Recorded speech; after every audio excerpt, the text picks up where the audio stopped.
Assalamualaikum warahmatullahi wabarakatuh.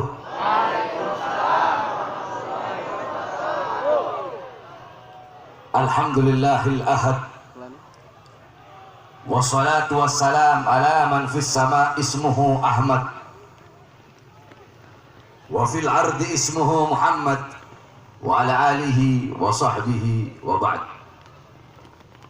Yang saya cintai, yang saya muliakan, para alim ulama, para habaib, para kiai, para asatid, para tokoh masyarakat, segenap aparat pemerintah, wabil khusus yang saya cintai, yang saya muliakan, guru kita bersama yang baru saja menyampaikan nasihat dan tausiah yang begitu luar biasa kepada kita semua, Al-Habib Muhammad ibn Hussein Al-Abbas. Mudah-mudahan Allah panjangkan umur beliau, Allah sehatkan jasmani dan ruhani beliau, Allah permudah segala urusan dunia akhirat beliau, Allah perkuat langkah kaki beliau di dalam berdakwah dan berjuang di jalan Allah Subhanahu wa taala. Yang saya cintai, yang saya muliakan, Al-Habib Zaki Al-Idrus. Yang saya cintai, yang saya muliakan, Kiai Kohar beserta seluruh para habaib yang lain, para kiai yang lain, segenap pengurus Front Persaudaraan Islam beserta seluruh hadirin hadirat, bapak-bapak, ibu-ibu, khususnya para pemuda-pemudi umat baginda Nabi besar Muhammad yang selalu dimuliakan oleh Allah Subhanahu wa taala. Saudara-saudara, sebelumnya saya mohon maaf sedikit saja yang ingin saya sampaikan, karena saudara-saudara sudah dari tadi maghrib, sekarang juga udah pukul hampir jam 1, tetapi walaupun sedikit insya Allah bermanfaat. Karena saya habis cabut gigi jadi masih sakit saya punya gigi, jadi walaupun sedikit insya Allah bermanfaat. Saudara-saudara sekalian yang dimuliakan oleh Allah Subhanahu wa taala, kita duduk pada malam hari yang mulia ini dalam rangka acara puncak berzikir, saudara-saudara, yang dimana acara ini setiap tahun selalu kita adakan, selalu kita rayakan. Ini tempat menjadi tempat yang penuh dengan keberkahan. Ini tempat menjadi tempat turunnya rahmat, tempat turunnya kasih sayang, tempat turunnya maghfirah, tempat turunnya pengampunan. Kita duduk di sini, saudara-saudara, berzikir kepada Allah Subhanahu wa taala, dibacakan ayat-ayat suci Al-Qur'an, dibacakan tahlil, tahmid, tasbih, takbir, tamjid, istirja, salawat kepada Rasulullah SAW, sehingga bukan hanya tempat ini, akan tetapi tempat-tempat yang mengelilingi tempat ini ikut mendapatkan rahmat sebagaimana tempat ini mendapatkan rahmat, ikut mendapatkan berkah sebagaimana tempat ini mendapatkan berkah. Saudara-saudara, kita duduk di sini berzikir kepada Allah, bermohon kepada Allah, berdoa kepada Allah Subhanahu wa taala agar Allah kabulkan permintaan kita, agar Allah kabulkan hajat kita. Kita berdoa untuk bangsa, kita berdoa untuk negara, kita berdoa untuk Indonesia agar Allah berikan keselamatan, agar Allah berikan keamanan, agar Allah berikan kesejahteraan. Saudara-saudara, ini acara-acara seperti ini, harusnya acara seperti ini didukung oleh pemerintah, saudara-saudara, didukung oleh aparat, didukung oleh para pejabat, bukan malah acara-acara berzikir seperti ini malah dipersulit, saudara-saudara. Pejabat, kalau ada pejabat aparat pemerintah yang mempersulit acara zikir, siapapun yang mengadakan acara zikir tersebut, mempersulit acara sholawat, siapapun yang mengadakan acara sholawat tersebut, itu pemerintah goblok, itu pejabat goblok, itu aparat goblok, saudara-saudara. Hadirin sekalian yang dimuliakan oleh Allah. Atau mungkin zikir merusak konsentrasi mereka.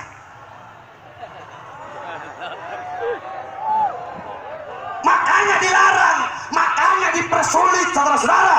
Mungkin zikir merusak pikirannya, merusak otaknya, merusak konsentrasinya. Padahal harusnya zikir yusaffi dzihna. Zikir itu bisa menjernihkan otak, menjernihkan pikiran, memperbagus konsentrasi, memperbagus fokus. Kalau ada orang yang konsentrasinya rusak dengan zikir, dengan la ilaha illallah, alhamdulillah, masya Allah, orang goblok. Jadi menteri kok tolol.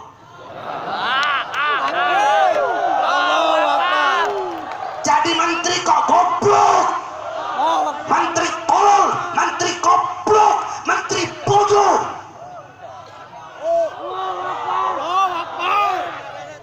Orang dengar zikir kok merusak konsentrasi. Nah, mungkin antek-anteknya kali kalau ada orang yang mempersulit acara puncak berzikir, mungkin antek-anteknya menteri goblok itu. Menteri siapa? Goblok. Menteri siapa? Goblok. Iya tahu, goblok tahu. Siapa? Siapa? Saudara-saudara, iblis, syaitan, iblis kalau mau merusak, mengganggu, menggoda manusia, dengar zikir, konsentrasi iblis rusak. Konsentrasinya rusak, langsung hilang, langsung lupa. Siapa namanya dia? Oh, saya lupa, kata iblis. Saya lupa karena saya habis dengar zikir tadi, kata iblis, makanya saya lupa. Jadi saya tanya, semua jawab yang keras. Kalau ada yang terganggu pikirannya, terganggu otaknya, terganggu konsentrasinya dengan zikir, dengan tahlil, tahmid, tasbih, takbir, tamjid, berarti siapa? Siapa? Siapa? Kalau ada pejabat yang terganggu dengan zikir, yang rusak konsentrasinya karena zikir, berarti pejabat apa? Pejabat apa? Menteri apa? Menteri apa? Iblis, saudara-saudara. Saudara-saudara, bukankah qala Rasul sallallahu alaihi wasallam, ahabbul kalam ilallahi arba, la ilaha illallah, subhanallah walhamdulillah, subhanallah walhamdulillah, wa la ilaha illallah, wallahu akbar. Kalimat yang paling dicintai oleh Allah ada 4 kalimat, saudara-saudara. Dan engkau bisa memulai, bisa mendahulukan yang mana saya dari 4 kalimat ini. Apa itu? Subhanallah, subhanallah, kemudian alhamdulillah, kemudian la ilaha illallah, kemudian Allahu akbar. Ini adalah kalimat yang paling dicintai oleh Allah Subhanahu wa taala. Sampai-sampai qala Rasul sallallahu alaihi wasallam, ala unabbi'ukum khairu a'malikum, ingatlah, ketahuilah, akan aku terangkan, akan aku jelaskan, akan aku beritahukan kepada kalian apa amal kalian yang paling baik, amal kalian yang paling bagus, amal yang dimana itu adalah perilaku kalian yang sangat jernih, amal yang lebih utama, yang lebih baik daripada kalian mengeluarkan emas dan perak kalian, yang lebih baik daripada kalian bertemu dengan musuh kemudian kalian memukul leher musuh tersebut dengan pedang, atau musuh tersebut memukul leher kalian dengan pedang, maka amal ini lebih baik. Apa kata Rasulullah? Yaitu mengingat Allah, berzikir kepada Allah Subhanahu wa taala. Itu amal yang paling baik, amal yang paling bagus, saudara-saudara. Saudara-saudara, kita duduk berzikir, kita mengingat, bukan hanya mengingat Allah, tapi kita mengingat Rasulullah. Tadi para ulama, para habaib, para kiai, beliau menjelaskan tentang bagaimana Nabi Muhammad SAW, diceritakan bagaimana orang-orang soleh. Dari setiap ceramah pasti dibawakan kisah Nabi Muhammad sedikit, dibawakan kisah orang-orang soleh sedikit. Qala Rasul SAW, zikrul anbiya ibadah, zikrul solihin kafarah, zikrul maut sadaqah, zikrul kubur yuqarribukum ilal jannah. Apa kata Rasulullah? Kata Rasulullah SAW, mengingat para nabi, mengingat para rasul itu adalah ibadah. Zikrul solihin kafarah, mengingat orang-orang soleh itu adalah kafarah, tebusan bagi engkau punya dosa-dosa. Zikrul maut sadaqah, mengingat kematian adalah sadaqah. Wa zikrul kubur yuqarribukum ilal jannah, mengingat kubur bisa mendekatkan engkau kepada surganya Allah Subhanahu wa taala. Kita duduk di sini bukan hanya mengingat Allah, tetapi mengingat Rasulullah, mengingat orang-orang soleh, mengingat para ulama. Saudara-saudara, kita duduk di ini majelis berzikir kepada Allah. Ini tempat menjadi tempat turunnya rahmat. Bahkan orang-orang di sekitar puncak yang tidak ikut berzikir, mereka ikut mendapatkan rahmat sebagaimana kita duduk di sini mendapatkan rahmat.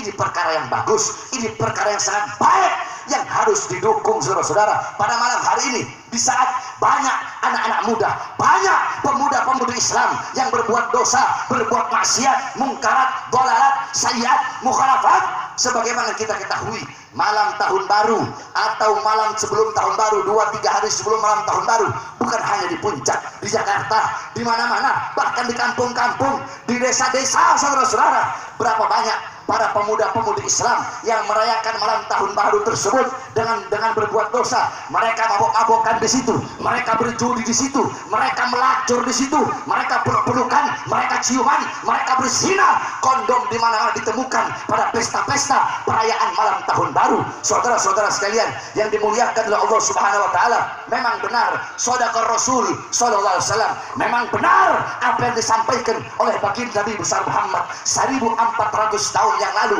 Nabi Muhammad sudah mengetahui bagaimana keadaan umatnya nanti kelak di akhir zaman. Apa kata Rasulullah? Qala Rasul sallallahu alaihi wasallam, la tattabi'unna sanana aw sunana alladziina min qablikum shibran bi shibrin wa dhira'an bi dhira'in hatta law dakhalu fi hujril dhab lattaba'tumuhum. Qulna ya Rasulullah al-yahud wan nasara. Qala faman. Kata Rasulullah, sungguh nanti di akhir zaman akan ada umat setelah kalian, yang dimana umat setelah kalian mereka akan mengikuti golongan-golongan sebelum mereka. Mereka akan mengikuti budaya, pola pikir, gaya hidup, gaya berpakaian, semua mereka ikuti dari golongan-golongan sebelum kalian. Sekalipun golongan sebelum kalian masuk ke dalam lubang dob. Apa itu dob? Dob itu binatang kadal sejenis biawak, cuma bukan biawak. Kalau biawak itu warrol, kalau dob itu adalah sejenis biawak, cuma dia lebih kecil dari biawak. Kalau biawak warnanya coklat, kalau dob warnanya kuning. Kalau biawak ekornya licin, kalau dob ekornya ada duri-durinya. Kalau biawak hukumnya haram, kalau dob itu hukumnya halal. Karena ada takrir dari Nabi Muhammad. Ketika Rasulullah melihat para sahabat memakan dob, Rasulullah diam. Diamnya Rasulullah itu takrir yang bermakna halal, saudara-saudara. Nah, itu kenapa para ulama ahli hadis mereka mengatakan kenapa Rasulullah mengumpamakan masuk ke dalam lubang dob. Karena binatang dob kalau bikin lubang itu sangat sulit.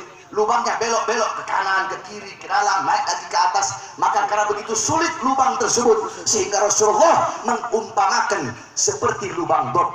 Jadi seperti apapun, bagaimanapun perilaku, perbuatan, ucapan, semua dari golongan-golongan sebelum mereka, umat setelah kalian di akhir zaman akan mengikuti golongan-golongan dan kelompok tersebut.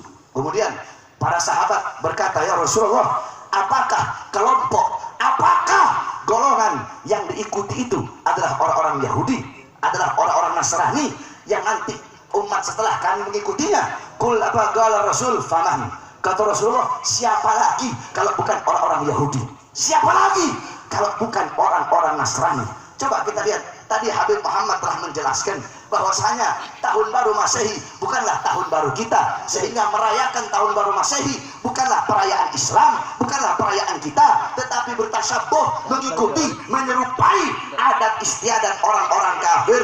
Man tashabbaha biqaumin fahuwa minhum. Hadis tersebut dibawa oleh Habib Muhammad tadi, yang artinya barang siapa yang menyerupai suatu kaum, maka dia sama dengan kaum tersebut, digolongkan dengan kelompok tersebut, dibangkitkan dengan kelompok tersebut. Jikalau yang engkau ikuti orang-orang Yahudi, orang-orang Nasrani, orang-orang kafir, orang-orang Barat, engkau mengikuti gaya hidup mereka, pola pikir mereka, berpakaian seperti mereka, bertasyabuh kepada mereka, mengikuti ajaran mereka, maka engkau sama seperti mereka. Mereka dilaknat oleh Allah, engkau pun dilaknat oleh Allah. Mereka disiksa oleh Allah, engkau pun akan disiksa oleh Allah Subhanahu wa taala. Makanya saudara-saudara, Allah kasih bencana, Allah kasih musibah bagi negara Kesatuan Republik Indonesia yang sangat kita cintai ini. Allah kasih gempa bumi, Allah kasih tsunami, Allah kasih tanah longsor, Allah kasih banjir, Allah kasih kebakaran di mana-mana, kesulitan di mana-mana, kesusahan di mana-mana. Jangan bertanya kepada Allah, ya Allah, kenapa engkau berikan musibah?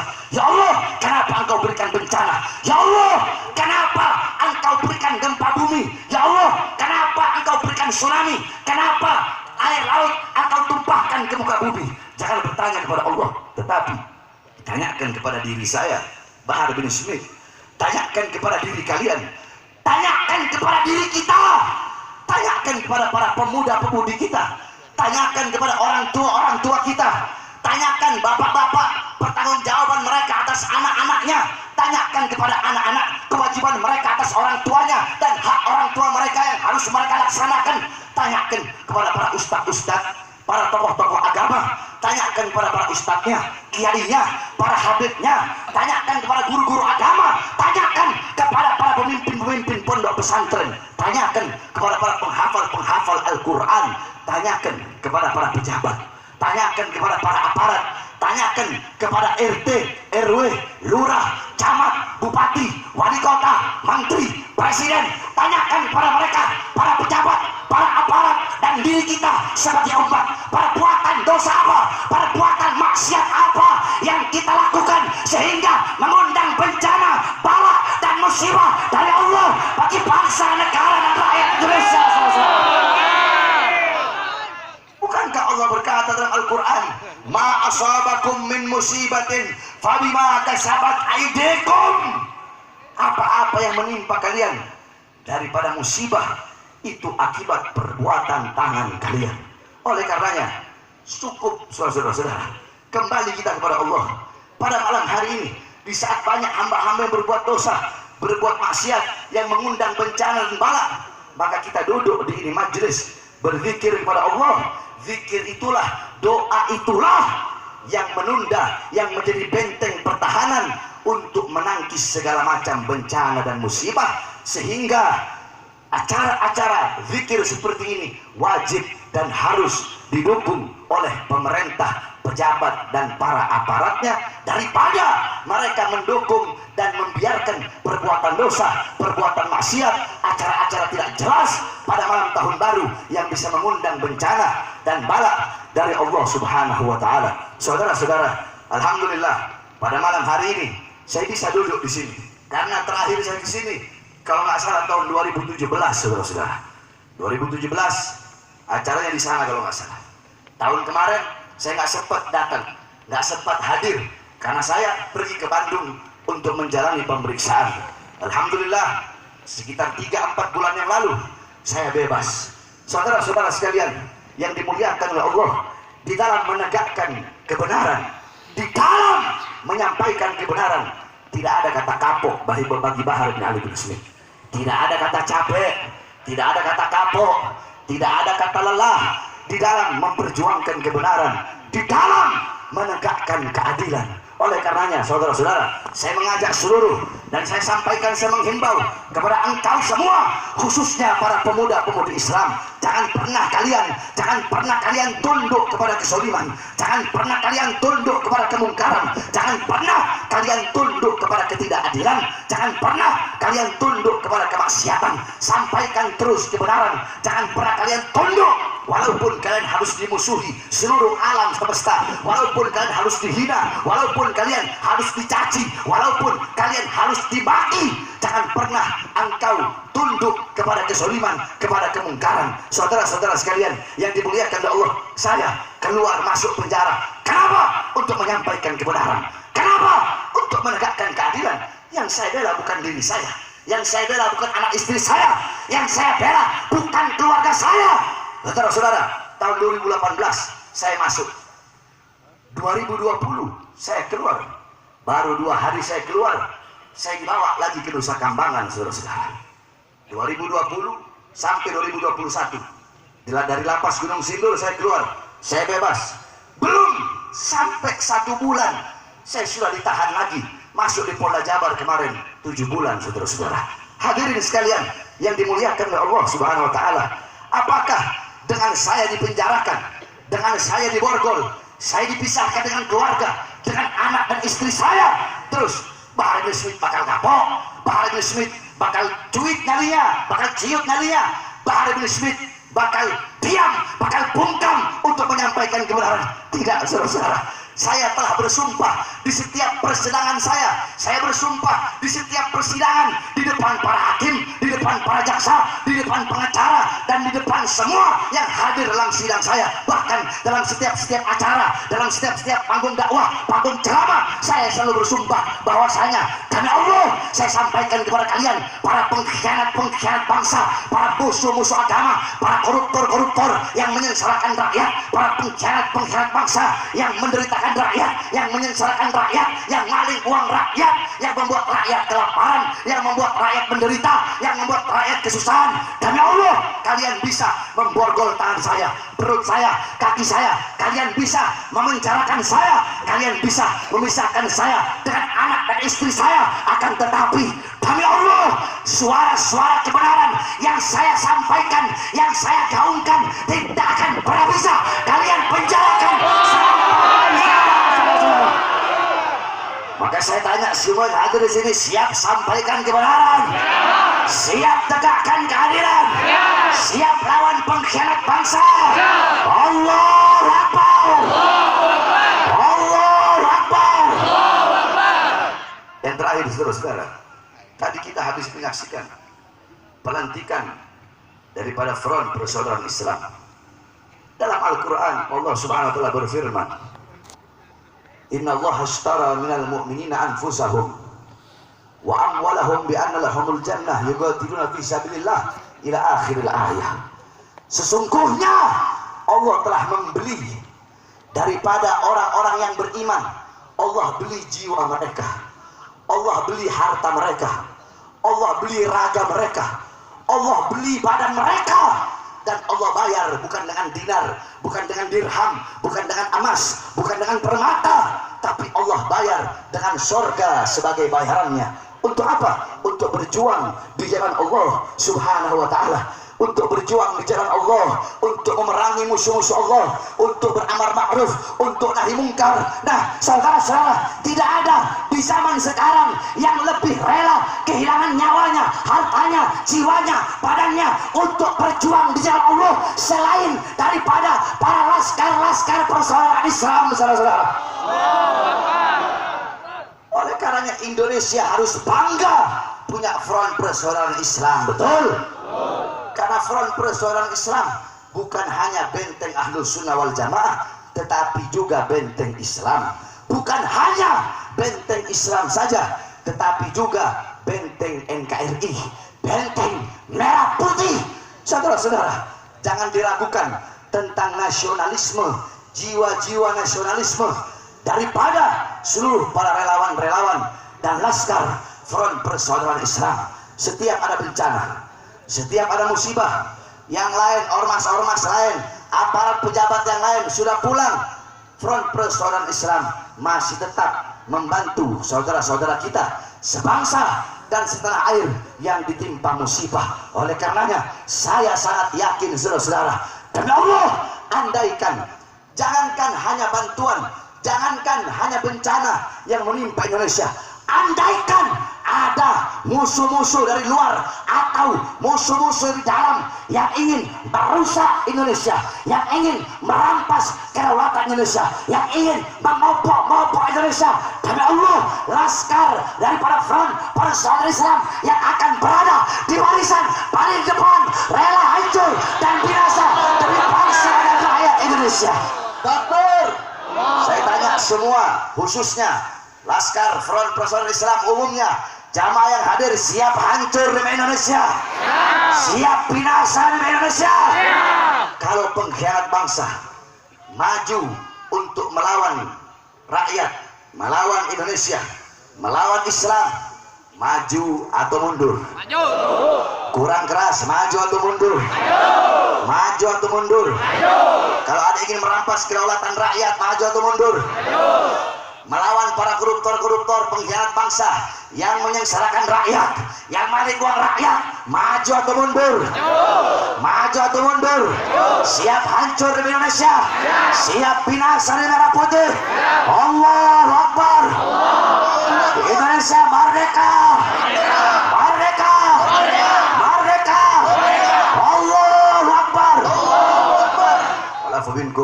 Wassalamualaikum warahmatullahi wabarakatuh. Hadirin hadirat, silakan berdiri semua. Sama